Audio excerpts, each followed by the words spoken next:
This is my first time in Tokyo, or even Japan, actually, so very excited to be here.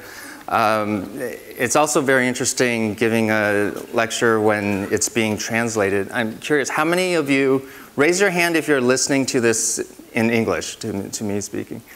And then raise your hand if you're listening to this in Japanese. Oh, okay. So I always wonder how the translators do it in real time. It seems like a very special skill. And I also wonder, like, I know when I speak English that they speak in Japanese, but if I say something in Japanese, what do? Do they say it in English? So, for example, if I say 1, 2, 3, 4, and then a long, long time ago, I learned how to count in Japanese, say ichi, ni, san, shi. What do the translators just do?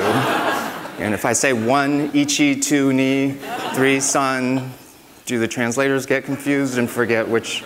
Do they say it all in Japanese? I don't know.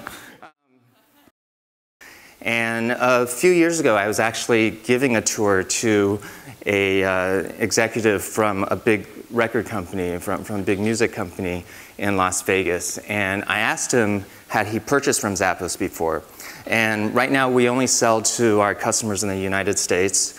And he said no, he had not purchased from us, but he had a suspicion that his wife was purchasing from us because these white boxes that said Zappos on the side would show up every day on his doorstep, and he didn't know where they were coming from. Well, he knew that his wife was probably ordering them, but every time he asked his wife what she was doing, she would just change the subject and stop talking about it. And so he never found out whether, what was she doing? Was she buying shoes and then returning them, or was she keeping them, how much she was spending? And so for this person, I was giving a tour of Zappos, and I show him we call it our customer loyalty team, which is our name for our call center.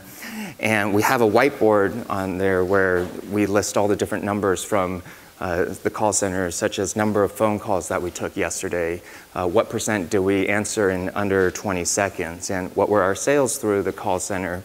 And I'm explaining all these different numbers, and I turn around, and suddenly he's gone.